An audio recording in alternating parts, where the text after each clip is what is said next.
Hello guys, welcome back, and today I'm going to be doing my final 2019 NHL mock draft and top 75 prospect rankings.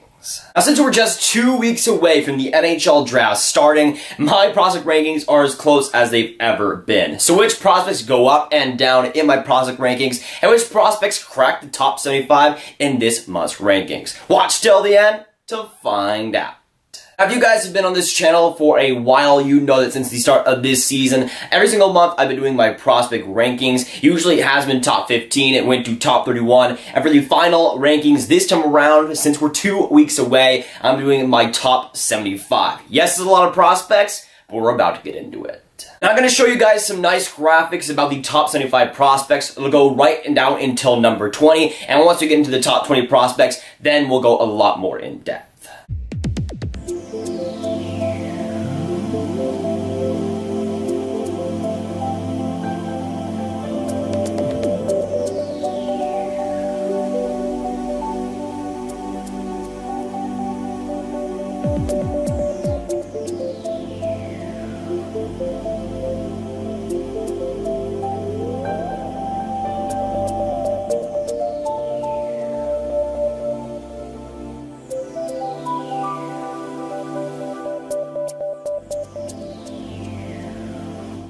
That is my rankings from 75 down to 21, but here's where we get into the real meat and potatoes of the draft rankings, the top 20 of the 2019 NHL draft. And again, every single month on this channel, it's been leading up to this moment, the final 2019 prospect rankings, and into the top 20. Now, starting out the top 20, and at number 20, I have Philip Tomasino. He is at age 17, a Canadian-born center, 6 foot, 181 pounds. He was in the OHL this season. He ended up getting 67 games played in the regular season, getting 34 goals, 30 assists for 72 points. When it comes to Tomasino, I love his overall talent level. The potential that he has, I think, is through the roof. He could potentially be a first-line center, and that's saying something because the guy has a ton of talent, and we'll show that in the NHL. Going on to 19th overall, and at number 19, I have Bobby Brink. He's at age 17, a right winger. He's from the United States of America, 5'8", 165 pounds. He was in the USHL this season. He played 43 games in the USHL, getting 35 goals, 33 assists for 68 points. When it comes to Bobby Brink, I think the top end skill of him is fantastic as well. One of the better wingers in the draft, I think, for sure. He had an incredible USHL season. He was named the top forward, and at age 17. That just shows how good he is at such a young age.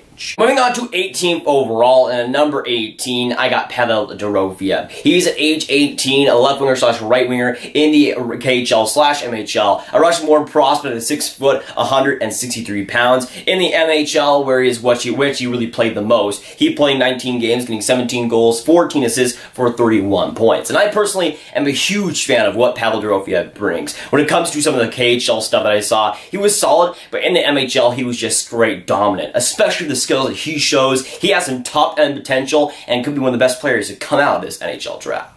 Heading on to number 17, at 17th overall, I got Cam York. He is a defenseman at age 18, United States born, 5'11", 176 pounds, and the defenseman had the amazing season in the US NTDP, having some great stats. He played 63 games this season, getting 14 goals, 51 assists for 65 points. And when it comes to Cam York, the offense is certainly there. The defense might be something for him to work around all around, but when it comes to NHL potential, there is a lot of it, and especially offensively, he is potential to become one of the best offensive defensemen in the entire league. Going on to 16th overall, and at number 16, I have Nils Hoglander. He's at age 18, a left winger, Swedish-born prospect, 5'9", 185 pounds. He plays most time in the SHL, having a full season this season, playing 50 games, getting 7 goals, 7 assists for 14 points. When it comes to Nils Hoglander, I'm personally a huge fan of what he brings. Offensively, he has a ton of talents, and we saw that in the SHL. He made some highlight reel plays. He's one of my favorite prospects in the draft, and he's shown to be a fantastic one, potential-wise, so far this year. Going on to 15th overall, and at number 15, I have Moritz Seider. He's defenseman, a German-born defenseman at age 18. He is 6'4", 207 pounds, an absolute beast of nature. He plays most time in the DEL this season. He had some good World Juniors and World Champs performance as well in the DEL with Alder Mannheim, the team that won the DEL championship. He played 29 games, getting 2 goals, 4 assists for 6 points. He was also named Rookie of the Year, which is not bad either. When it comes to Moritz Seider, the overall game as well, what he brings. Defensively, he's an absolute star, and he showed that in the EL. He was one of the better defensive defensemen in that league as a 18/17-year-old. He was really showing how good he can be against professional adults, and that's what's most impressive. He stepped it up big time, even in the World Championships team. While Team Germany is not the best, of course, they were still pretty solid, and Moritz Seider was a big part of that.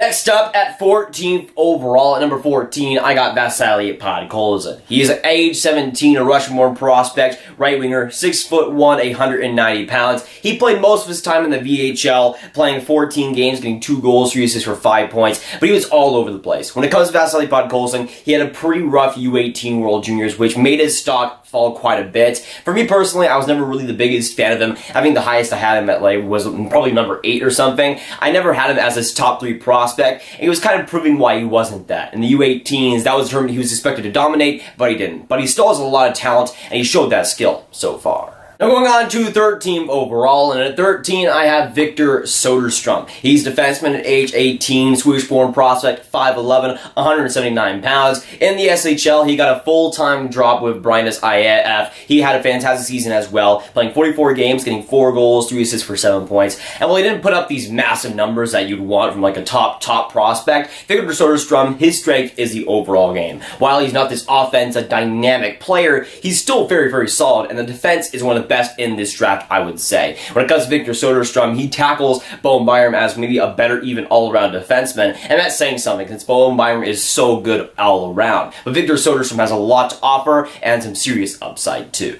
Going on to 12th overall, and at number 12, I have Alex Newhook. He's an age 18, a center, Canadian-born prospect, 5'11", 190 pounds. He played most of his time in the BCHL this season with the Victoria Grizzlies. He had a pretty solid season, playing 53 games, getting 38 goals, 64 assists for 102 points. You know, pretty good numbers, not gonna lie. And the BCHL obviously is not the greatest league, especially in Canada, but he made mincemeat of that whole league and more. And the talent definitely does make sense for that. He has incredible puck skills. The kid can definitely skate as well. It's definitely a good process to see how he turns out. When it comes to BCHL, obviously they produce some pretty solid NHLers over the years, and Alex Newhook might be the next one. Moving on to 11th overall, and at number 11, I have Arthur Kaliyev. He is at age 17, a left winger, United States born, 6'2", 190 pounds. And if you want to talk about making mincemeat of a league, Kaliyev definitely did that in the OHL. With the Hamilton Bulldogs, he put up some amazing numbers, getting 67 games, getting 41 goals, 51 assists for 102 points on the dot. And Kaliyev, obviously, those stats do pop off. He's amazing on the power play. He had some great teammates, some great chemistry. When it comes to Kaliyev, obviously he's not the greatest all-around player, but it's not Kaliyev's game. He scores goals, probably has maybe the best shot in the entire draft, and he uses that to his advantage. He knows what his strengths are, and he uses it. And offensively, we've seen that so far.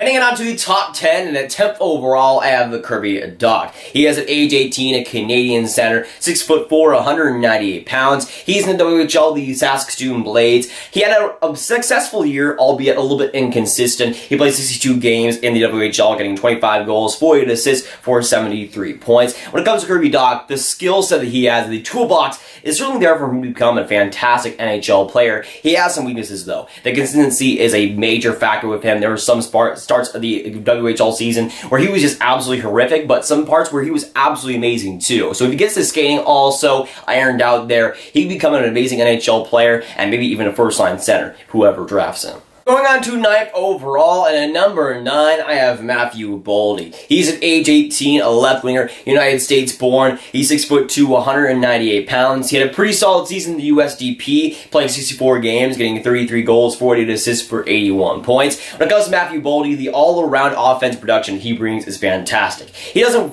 really do one thing amazingly, but he does a lot right. And a lot of little things is something that he really prioritizes. When it comes to Matthew Boldy, you kind of get a Swiss Army knife when it comes to offense and sometimes defense as well. He's a pretty complete winger, and for whoever drafts him, they'll get that in the future. Moving to 8th overall, and at number 8, I have Peyton Krebs. He's at age 18, a center/left winger, Canadian-born prospect, 5'11", 181 pounds. And he was also in the WHL on a terrible Kootenay Ice team. So keep that in mind when you do look at his stats. And in the WHL, he played 64 games, getting 19 goals, 49 assists for 68 points. He would have gotten more points if he was actually actually on a better team. He was captaining the Kootenay Ice, the horrendous Kootenay Ice. He would have gotten a lot more points if he was there. And for a lot of the teams that are being able to pick him, there will be some pretty bad teams in that area. And again, for those bad teams that need some leadership and need that effort, paying Krebs will bring that. Now moving on to 7th overall, and at number 7, I have Caufield. He has an age 18, a right winger, United States born, 5'7", 163 pounds. He was mostly in the USDP this season and had a very solid season as well. I would say a pretty good one. He got 72 goals and 100 points on the season, and while obviously he was playing with Jack Hughes,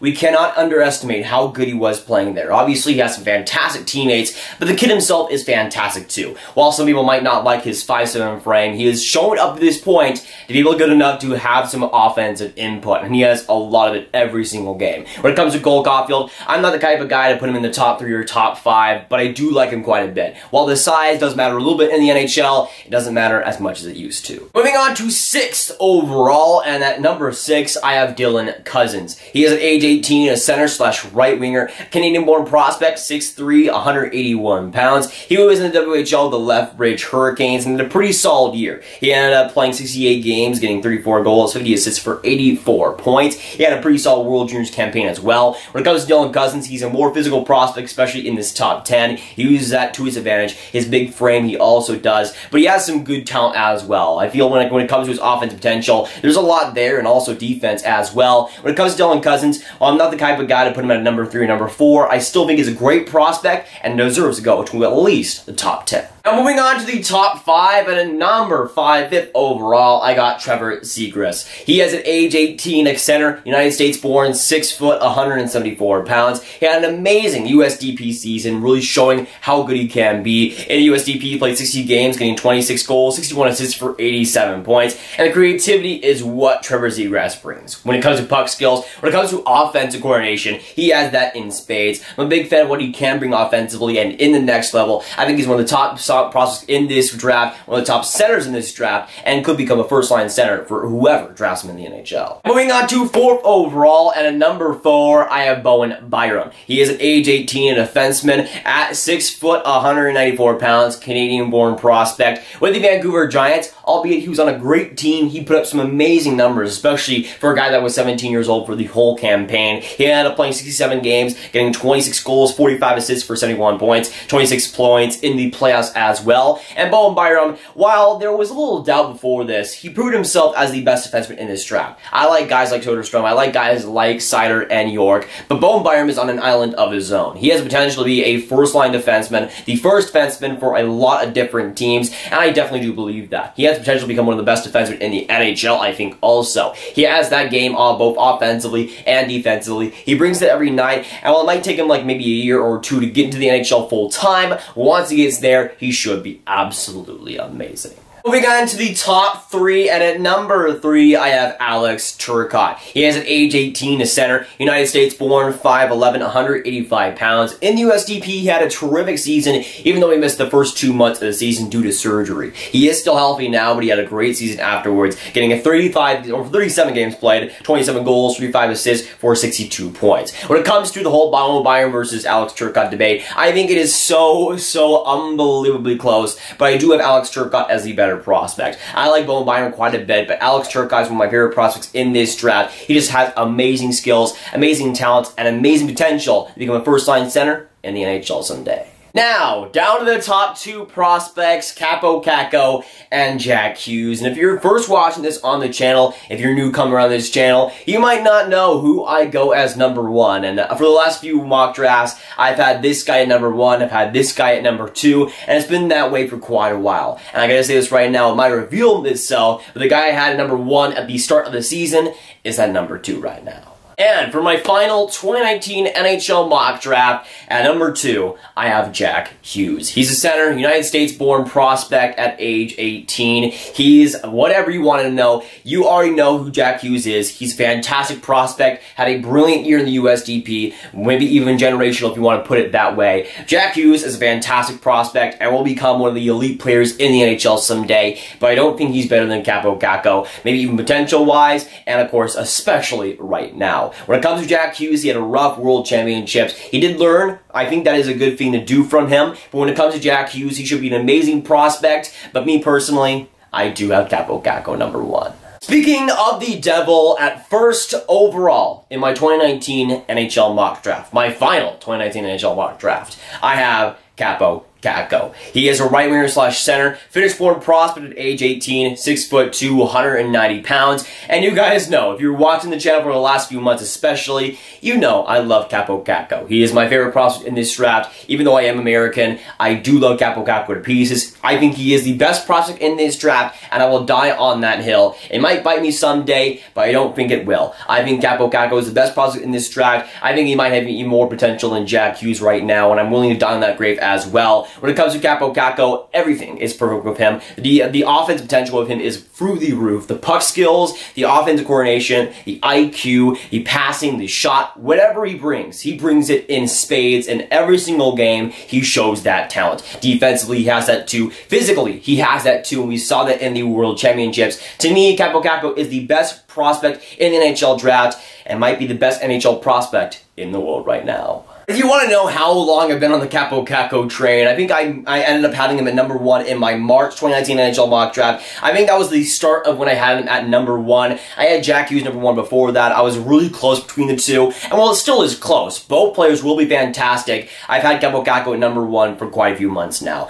Now again, both players are fantastic. It's kind of like a Nico Hischier versus Nolan Patrick situation. Nolan Patrick will likely be a lot better than that, let's be honest here. But when it comes to both players, they're both fantastic. And whether each goes number 1 overall, it really doesn't matter because both will be fantastic for their respective teams. But that is my top 75 prospect rankings for the 2019 NHL draft. It's been a long road since September, the preseason 2019 NHL mock draft. That was a bad video looking back on it production-wise compared to this one. But when it comes to the road, it's been a long one. We've come a long way. And if you said Kaapo Kakko was number 1 right now to me back in September, I would have thought you were crazy. But here we are. But of course, with this video, I need to hear your guys' thoughts down in the comments down below. So, let me know what you think about my top 75 prospect rankings. What do you agree with? What do you disagree with? Let me know. And of course, you don't have to fill out your top 75. That would be absolutely ridiculous. But let me know what you think is the top prospects in the 2019 NHL draft. But if you guys want some more Grav videos just like this one, you can click on this card right here to watch my final 2019 NHL mock draft and where I see all these prospects landing in the 2019 NHL draft. But that'll be it for today, guys. If you guys did enjoy, make sure you like, subscribe, and hit that notification bell if you haven't already. Again, comment down below your thoughts on my top 75, what you agree with and what you disagree with. And I'll see you guys next video or stream. Goodbye.